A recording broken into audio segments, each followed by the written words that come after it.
Oi, Eliane, bom dia. Bom dia, Heisen. Bom dia, ouvintes. Bom, vamos falar de um caso que vai entrar na pauta do STF amanhã, feriado da Sexta-feira Santa, e que pode mudar o entendimento sobre o foro privilegiado. É um caso específico, mas que gera uma discussão que interessa muita gente, né, Eliane? Pois mas o problema desse julgamento é que é um julgamento que tem um alvo muito objetivo e direto. É claro que o Supremo Tribunal Federal inteiro nega, né? Ontem eu falei com o ministro Gilmar Mendes, que aliás está na Europa, e ele negou, mas para mim, modestamente, está claro que essa mudança tem um alvo que é o ex-presidente Jair Bolsonaro. Por quê? Porque lá atrás, né, o Supremo mudou o foro privilegiado. Né? Então, diz o seguinte: o parlamentar, o deputado federal, o senador, o ministro, o presidente da República sofrem inquérito e são julgados por crimes cometidos no mandato, né? E eles são julgados enquanto estão naquele mandato. Né? Se mudam de mandato, se mudam de casa, digamos assim, eles saem do Supremo Tribunal Federal e vão para a primeira instância. E agora, o que propõe o projeto do Gilmar Mendes, que é em cima de um caso específico, de um senador, né? Mas que, na verdade, claro, decidindo para um, vale, né? Cria uma espécie de jurisprudência para os demais. O que é esse pedido, essa medida tomada pelo Gilmar Mendes? Né, e que ele está consultando o Supremo Tribunal Federal por voto virtual, ou seja, não precisa declarar, fazer a defesa do seu voto em plenário, basta colocar o voto escrito no sistema do Supremo e está votado. O Gilmar Mendes, na verdade, ele está dizendo o seguinte: quem comete um crime ou quem é suspeito ou que está sendo investigado por um crime naquele mandato, mesmo depois de sair do mandato, ele continua sendo julgado pelo Supremo Tribunal Federal. Ou seja, ele carrega o foro privilegiado mesmo saindo do mandato. Então, eu vou pegar aqui, em tese, atenção, eu estou frisando que é em tese, né? O Jair Bolsonaro está sendo investigado, por exemplo, por tentativa de golpe de Estado, entre vários outros, mas tentativa de golpe de Estado enquanto ele era presidente da República. Se ele saiu da presidência, se ele não é mais presidente, qual é o foro dele?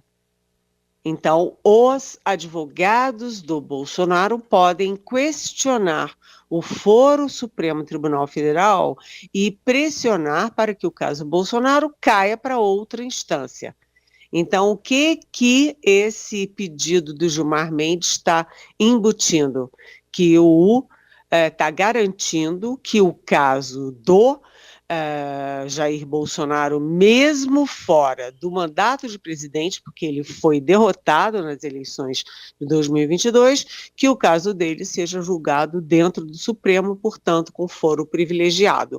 Foi um jeitinho, mas isso ainda vai dar muito o que falar, viu, gente?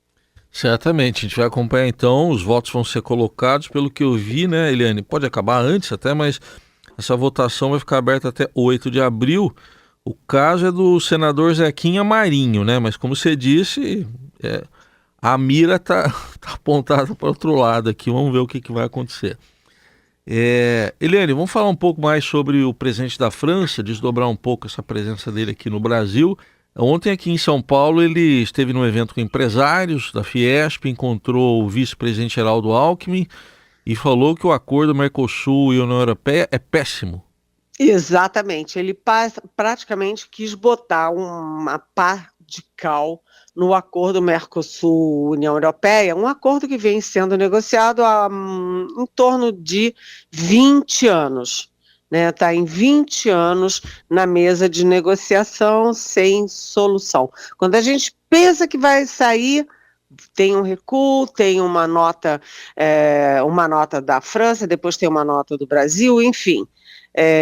Mas, né, o Macron tem um problema sério interno, porque os agricultores da França são radicalmente o acordo, porque não querem competir, não querem competição por exemplo, da poderosa agricultura brasileira. Então, os agricultores franceses são contra o acordo. O Macron não tinha alternativa senão endossar, né,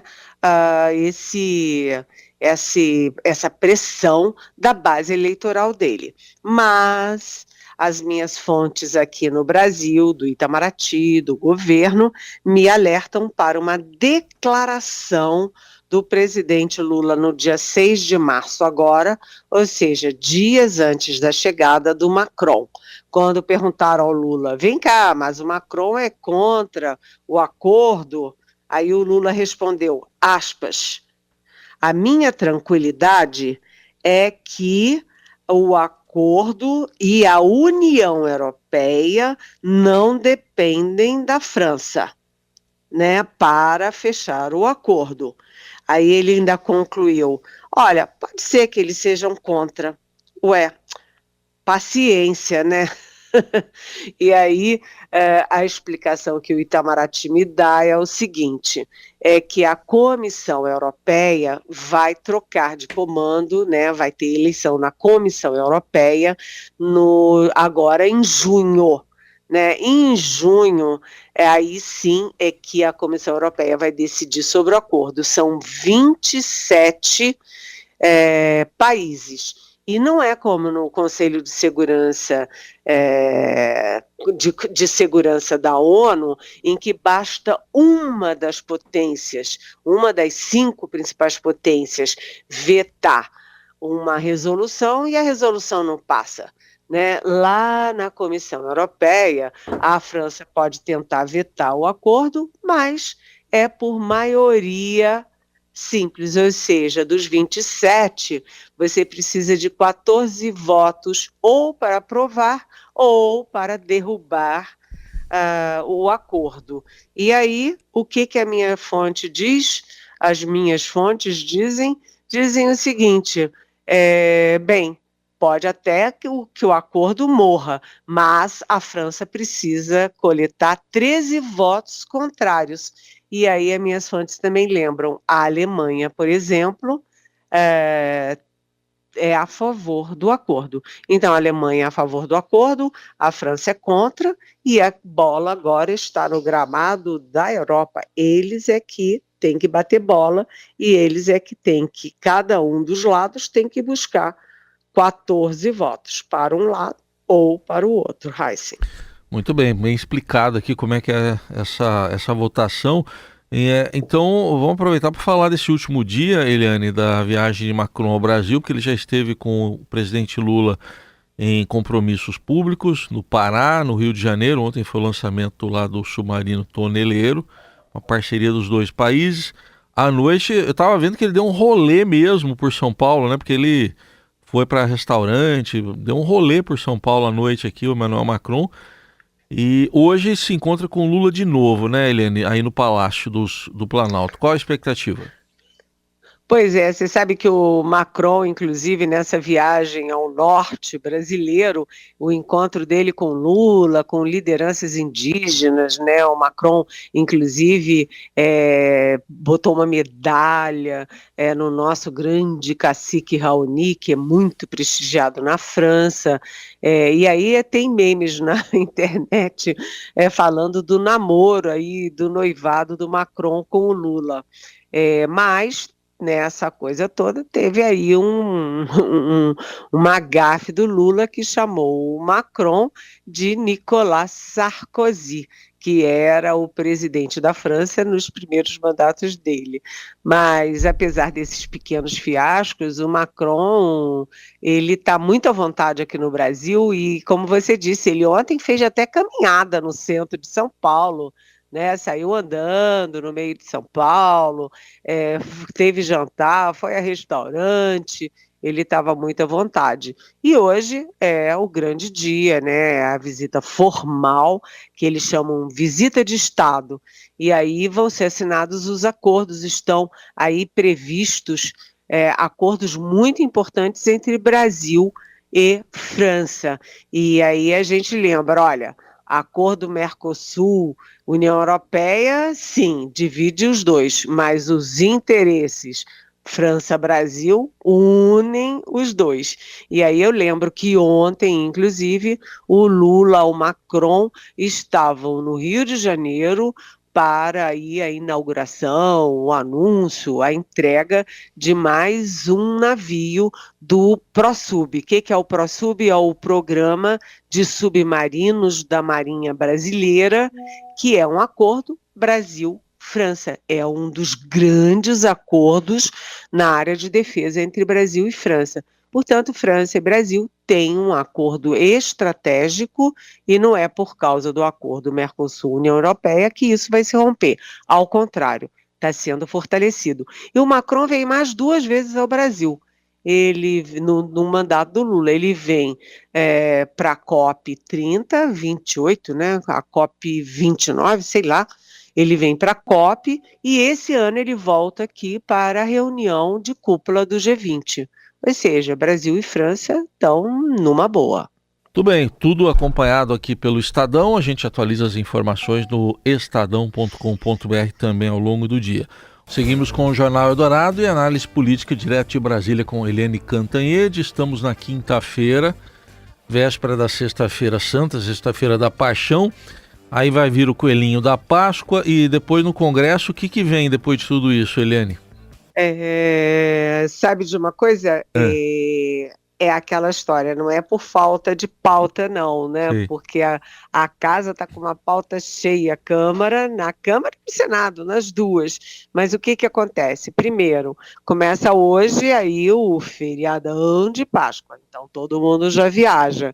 E você vai ter na semana que vem aquela janela partidária em que os candidatos a prefeituras em outubro podem tranquilamente mudar de partidos sem ficar sujeitos a punições, né, penalidades e inclusive a perda de mandato. Então, como essa semaninha é pegar ou largar, né, todos os parlamentares estão lá nos seus estados resolvendo isso. Por quê?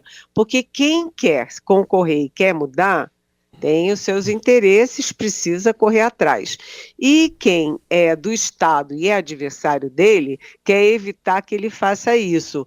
Então, a guerra política nos estados fica muito forte por causa das eleições municipais, e os parlamentares vão estar fora de Brasília. E aí uma das pautas que vai parar é o quê? É o julgamento, né, a aprovação da Câmara para a prisão do Chiquinho Brazão, que é aquele deputado federal do Rio de Janeiro, expulso do União Brasil, que é acusado e está preso pela morte, né, por ser mandante da morte da Marielle Franco e do Anderson Gomes. Então, isso tudo vai ficar parado, inclusive a tramitação do pedido de cassação do Chiquinho Brazão lá na Câmara. Pois é, né? Eu também nessas horas queria ter uma janela partidária, sabe? Uma janela partidária para ficar voando 10 dias por aí, né? Muito bem, agora são 9 horas e 24 minutos, a gente vai fechar com um comentário da Eliane também, por um assunto que os ouvintes estão comentando muito hoje na programação do Eldorado. Vou trazer a notícia de novo aqui, que saíram dados do Registro Civil ontem, divulgados pelo IBGE, relativos a 2022, eles mostram 970 mil casamentos e 420 mil divórcios. Então, foi um divórcio para cada 2,3 casamentos em 2022. Se a gente comparar com 2010, 977 mil casamentos e 239 mil divórcios, ou seja, era um divórcio a cada 4 casamentos. O IBGE também mostrou que as pessoas estão se casando mais tarde, ali na faixa dos 40 ou 40 a mais. E por isso a gente está provocando o ouvinte aqui a responder o que ele acha sobre o casamento. 994811777. Esse é o número do WhatsApp para você interagir com a gente aqui no Jornal Eldorado. Escreva ou mande áudios, curtos de preferência. 994811777. Participe. Meu bem, você me dá. Pois é, com a ajuda da Rita Lee agora, né? Porque a gente tá perguntando se as pessoas acham que o casamento se é uma instituição ainda importante, o que deve se fazer para se manter um bom casamento. Sabe, Helene, que começou cedinho essa pergunta, com só mulheres participando, eu dei vou falar um negócio meio paulistano aqui, eu meio que chamei na chincha os homens aqui e falei, cadê os homens, né? Aí eles começaram a participar. Por exemplo, o Antônio Carlos, ele diz que acredita que a família ainda seja uma instituição essencial para a nossa sociedade, independentemente da sua formação. Sou casado há 46 anos, tenho 71, acho que o amor e a compreensão são essenciais. O Paulinho mandou mensagem de áudio, a gente vai ouvir o que ele disse. Mania de você, de tanto a gente se beijar, de tanto imaginar. Então, Raíssen, bom dia. Eu fui casado 2 vezes, só tenho filho no primeiro casamento, fiquei 12 anos casado em cada casamento. Eu tenho uma opinião sobre o casamento do seguinte: enquanto você está namorando isso, noivando, que eu tenho 78, 79 anos, então eu sou do tempo ainda que se noivava e tudo mais, quando você mistura escova de dente e chinelo, é que você começa a perceber que as coisas podem ir para o campo bom ou para o campo bom. É o Paulinho do Morumbi. Tá. E aí, Eliane, o que você diz aí dessas mensagens? Olha, eu queria dizer primeiro o seguinte, rapidamente, que os casamentos LGBT também cresceram. Verdade. Cresceram mais do que os héteros, bateram recorde de 11 mil registros em 2022 e com um aumento de 20%, ou seja, as pessoas que moram juntas, que se amam, que querem ficar juntas, têm direitos civis, responsabilidades e direitos civis. Olha, Raíssen, eu sou casada também há mais de 40 anos, né? Eu namorei 3 meses e meio e casei e ninguém dava bola para o meu casamento. A família achava, nossa, 3 meses e meio, esse negócio não vai longe. Tem mais de 40 anos. E é o seguinte...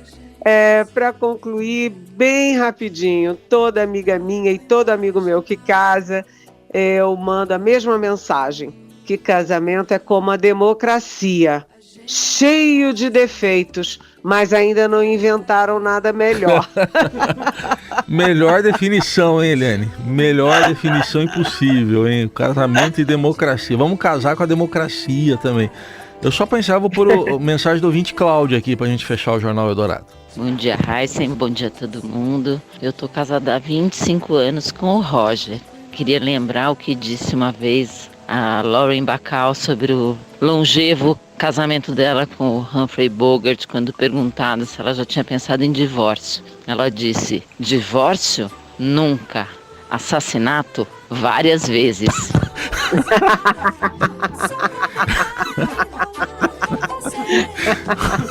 Exatamente. Viva a democracia e viva o casamento. Até amanhã, Eliane. Até amanhã, beijão.